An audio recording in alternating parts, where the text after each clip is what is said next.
Good afternoon, and thank you for joining us here today for our conversation with Flex CEO Revathi Advaithi to talk about how organizations can prioritize diversity, equity, and inclusion in the workplace, particularly during times of crisis.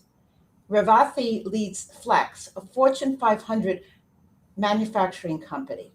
Um, we're going to talk about how new research from the Catalyst CEO Champions for Change has shown champion companies are making progress in advancing women in the workplace. In fact, for the first time since the initiative was launched in 2017, a group of champion companies promoted women at nearly equal rate to men and at slightly higher rates proportional to men into senior leadership positions in 2020. This is very promising. And Revathi, we're looking forward to talking to you about how companies are making progress on these key milestones. So, as we mentioned, the Champions for Change companies are making great progress in comparison to their global counterparts. So, I know that you and Flex are very committed to achieving gender parity at the director level and above. Can you talk to us about your approach and what your commitment is to that objective? Absolutely. Lorraine, first, thanks for having me. I'm excited to be here. What better, time to talk about everything around inclusion and diversity. So let me just talk about, gender parity and our commitment and what we're thinking about. Our view in general is that, we'd love to see gender parity in all roles across the organization.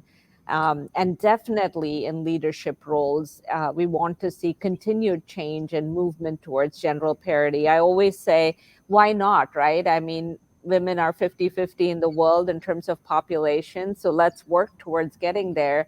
And we really need to do that in a focused, sustained way across our organization. So, this is not just a personal passion for me, it's just the right thing to do, right? If you look at everywhere across the world, we have great representation coming from women in our manufacturing shop floor levels and in entry-level leadership levels across the organizations. And we want to see that progress and continue across leadership levels all across the organization. So, our approach is very straightforward in this, Lorraine. We're really focused on making sure there's good identification, there's a good support structure for being able to promote women. There is strong sponsorship across the organization on how we do it.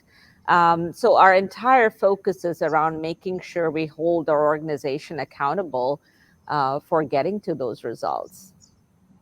Well, I think that the work that you're doing is challenging work because it requires cultural transformation. And I know you have some specific programs that you've really identified. I think it would be really interesting to hear more details on those specifics so people really understand what it takes and have some really good examples of how you're doing that.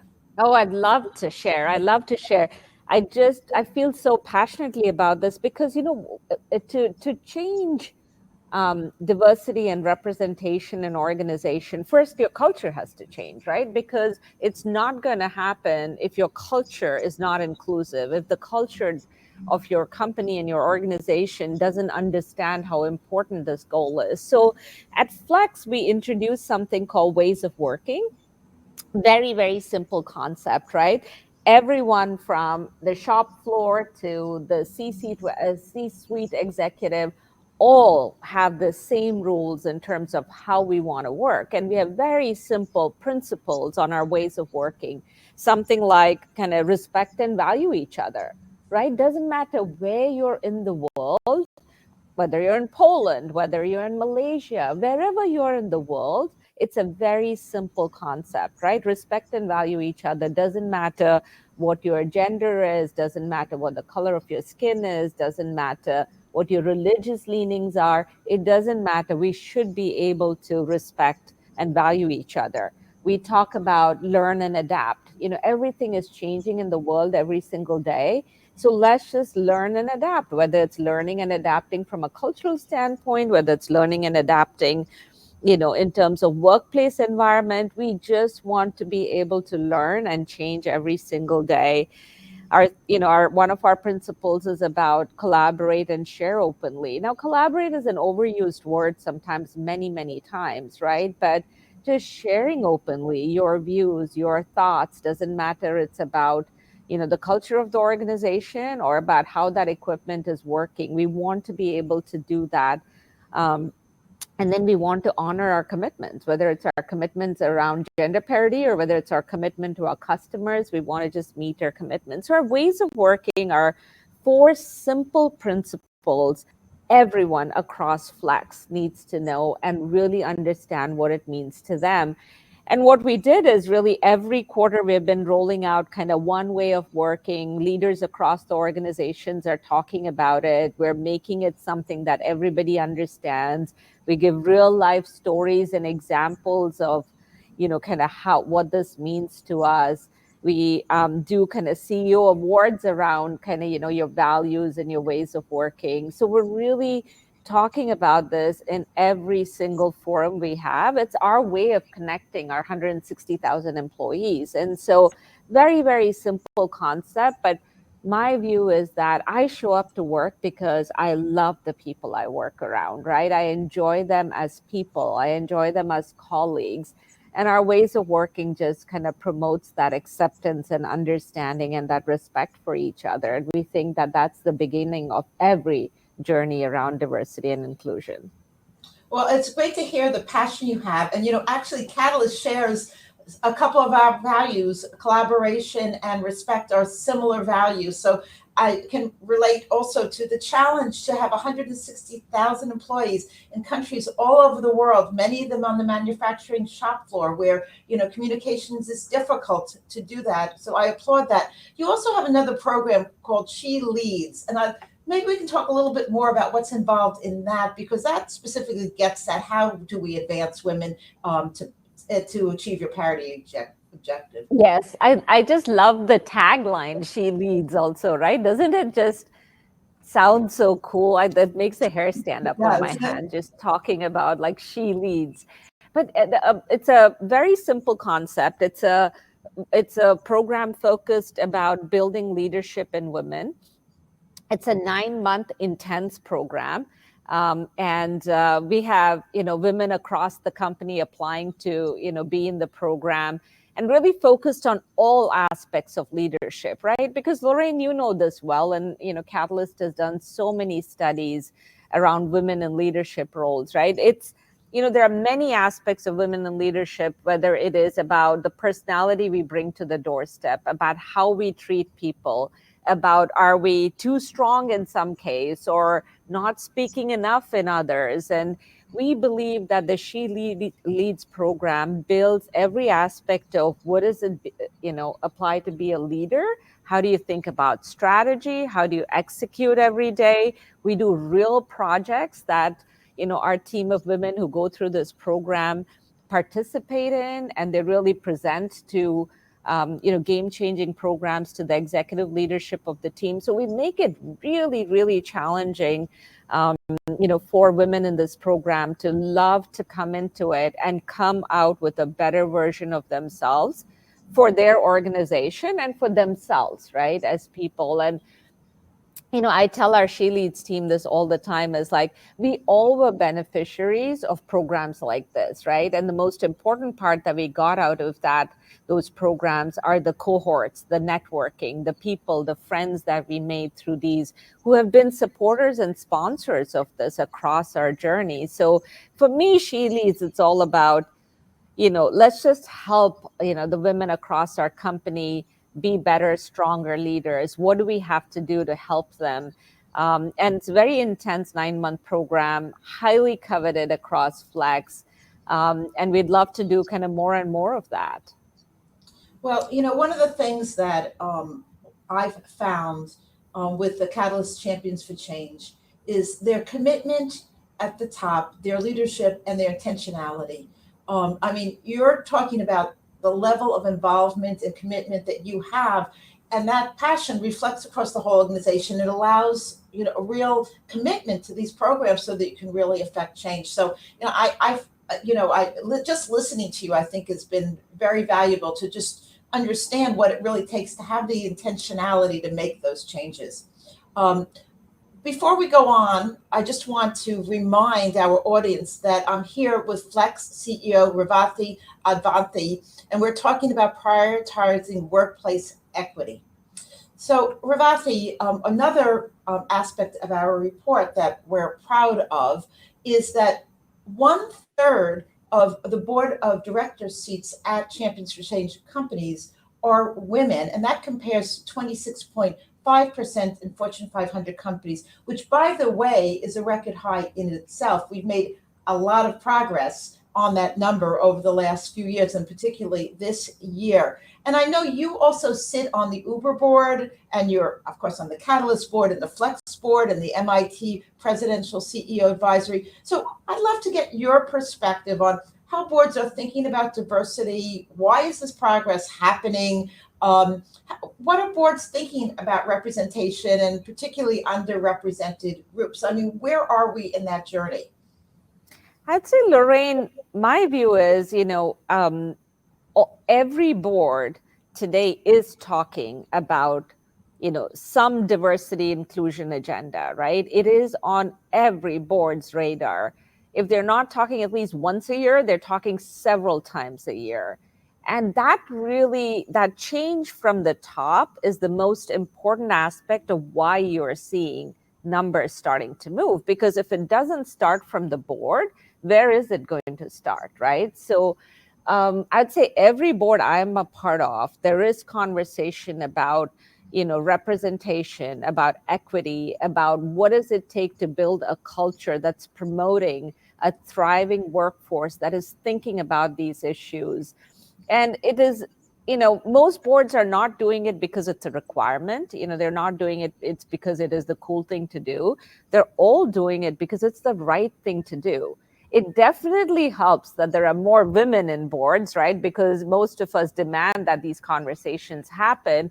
But I would say our male colleagues, all of them are so supportive of this conversation that the D&I agenda has been an important part of every board conversation that I've been in.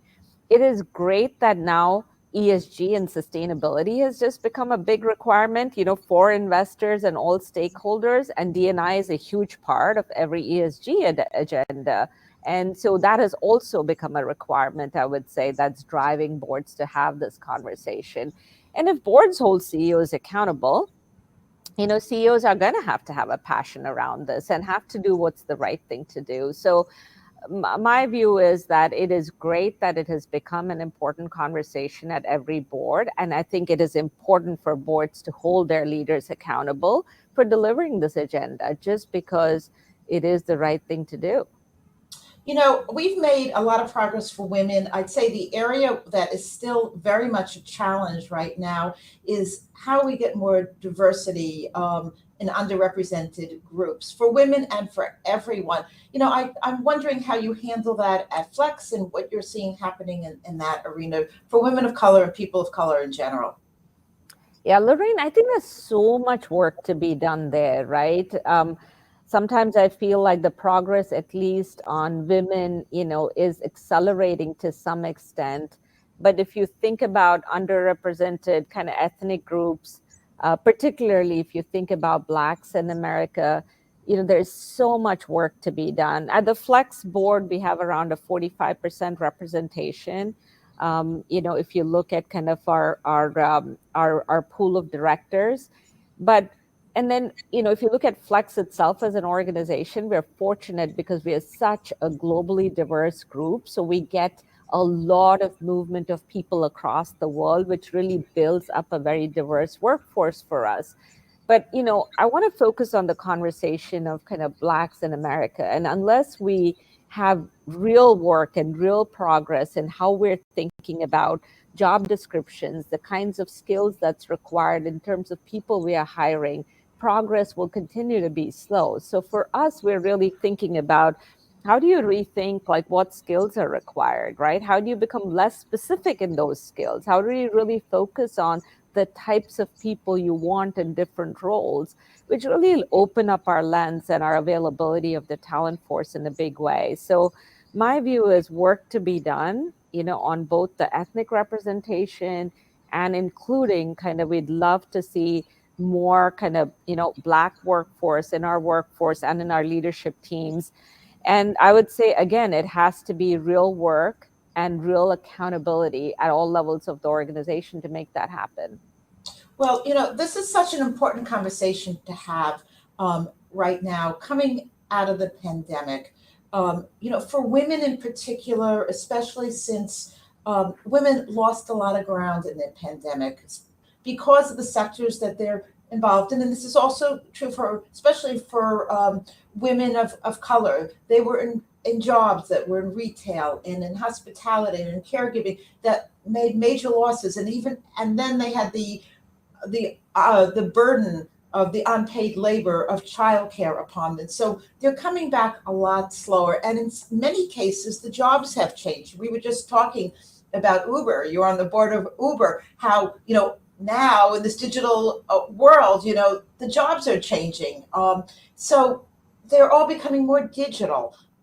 So there's, in my mind, there's a tremendous opportunity coming out of this pandemic, but there's also risks, and it's going to take a lot of intentionality. So I'm really like to understand how you at Flex are thinking about this moment in time and preparing for that future to make it a more equitable future for everyone.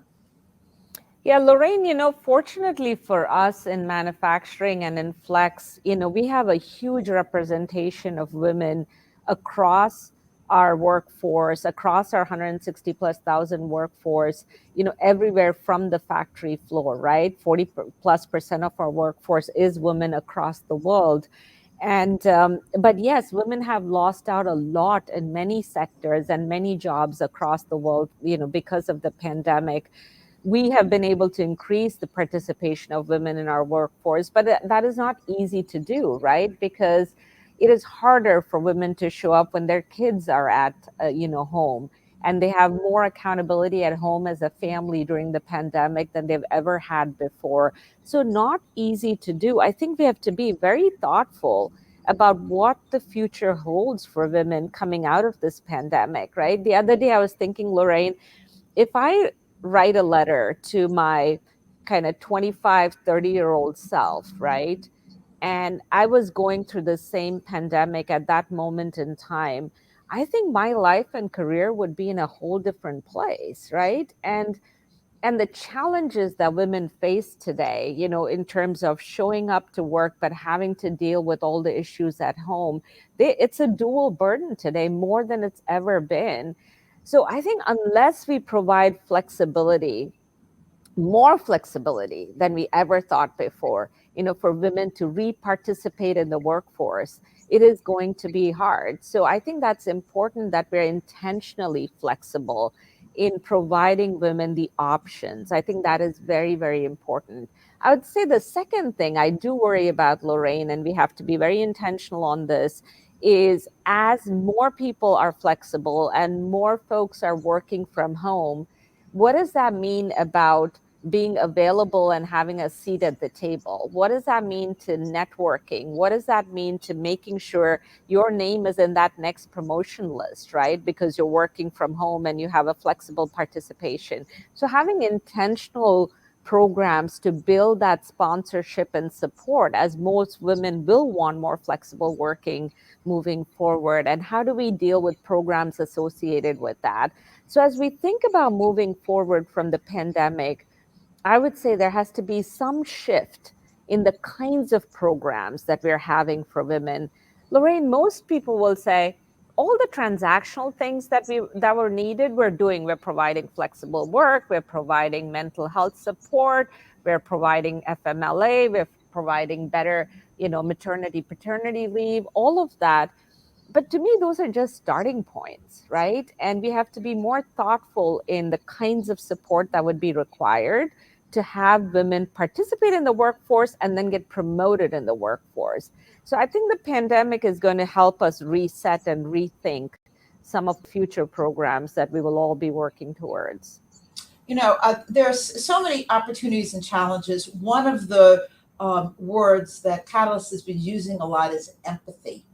and inclusive leadership in general, that the type of leadership style that's necessary at the management level to really understand the specific needs of the employee and then to provide that flexibility in the way that people need it in their environment. And I especially would like to understand this as it relates to people who are on the manufacturing floor who don't have locational flexibility, which has gotten a lot of attention, but flexibility in when they work and how they work in different ways. I'm curious how you think about the change in leadership style and specifically as it relates to people, out there in manufacturing.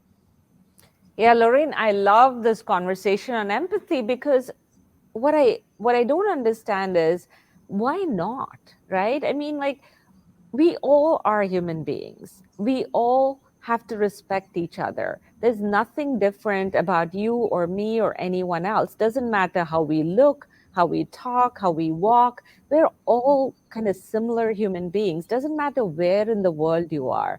So this idea that, you have to show empathy for me is the way everything should be, right? And what makes anybody superior to somebody else? And why wouldn't you come in and say, I want to understand what your challenges are. I want to understand what are the difficulties you're facing in your family, in the communities you live in. So when you come into work, I can help support you with that. Why wouldn't you, right? And we all talk so much about leadership and empathy today. Lorraine, I grew up in the factory floor. I understand what it means to kind of be in the factory floor and be working in the factory floor and have to kind of, show up every day when some of us have the luxury of like, working from home. So we have to continue to have the conversation of what are the challenges that you're facing? What is it that's happening at home that we can support you with? What is the flexible practices that you need? And for us to have leaders who can have that conversation, who can show the love, who can show the support, who can show the understanding, is what this is all about, right? And I tell people it's not that we're not competitive. We all got to where we are because we're competitive, we're results oriented, we're highly accountable, we want to meet our commitments. All that doesn't take away from kind of show the love, right? Show the support. Just kind of give that hug to somebody who needs it. Say, hey, what can I do? Do you need to go back home and do something differently? I mean, why not, right? We would do it for everybody else around us, people we know. And to me, bringing that self of yourself to work is just the way it should be. This whole topic on empathy is something Catalyst is really focused on. We have a lot of learnings around that. And one thing I will stress is that empathy can be taught. Some people think you are either empathetic or you're not. It's not true. And I think we all need to be on a learning journey around that. I know for me, I am. And it also relates to the values that we share around respect for people. It really is core to that. So I think it's something you're reinforcing every day in the practice you do it. We do have one question I'd like to ask you from the audience. Was it challenging for Flex to build a more equitable workplace since some of their employees are office workers and some of them are manufacturing workers? Well, this is a lot about what we've been talking about. Yes, that's right. And I would say first is Flex's journey towards an equitable workforce continues, right? It'll always be a journey that we're in. But I'd say no, it's surprisingly, manufacturing is a place many women participate because when you think about the places in the world we're in, right? And I give these examples all the time, whether you're in Poland or Hungary or Ukraine or Malaysia or Singapore, anywhere that you're in the world, a lot of women sometimes don't have the luxury of having a great education, of having the right skills to be able to go to college. And so, many of them enter the manufacturing floor where we are able to train, provide them the skills to be able to work in factories like ours. And it provides a great source of income. The reason why we have such great participation, I'd say from women in our manufacturing floors is because of the kinds of practices that work around training, on providing an environment which is safe and healthy for women to participate in. And I'm not saying all manufacturing is like that. Sometimes there's heavy manufacturing that may be different and not as adaptable for women. But in our environment where there is so much automation, where there's so much specific skills that women can participate towards, it has been fantastic because we employ a lot of women across the world and we're able to train and skill them for those jobs. And I would say manufacturing is a place that women should be. Well, thank you for that very uh, detailed response. I think it really does talk about the opportunity. And this has been a great conversation. I've learned a lot about how you're approaching the journey towards equity and parity. And I also want to say I hope you have a wonderful holiday and a great journey to India, where you're going to see your mother for the first time in 2 years. So I wish you well for the holidays, and thank you for spending the time with us. Thank you, Lorraine, so much, and happy holidays to all of our viewers and everybody who's watching. Have a safe, healthy, and happy holiday. Thank you, Lorraine. Thank you. Take care. Bye. Bye.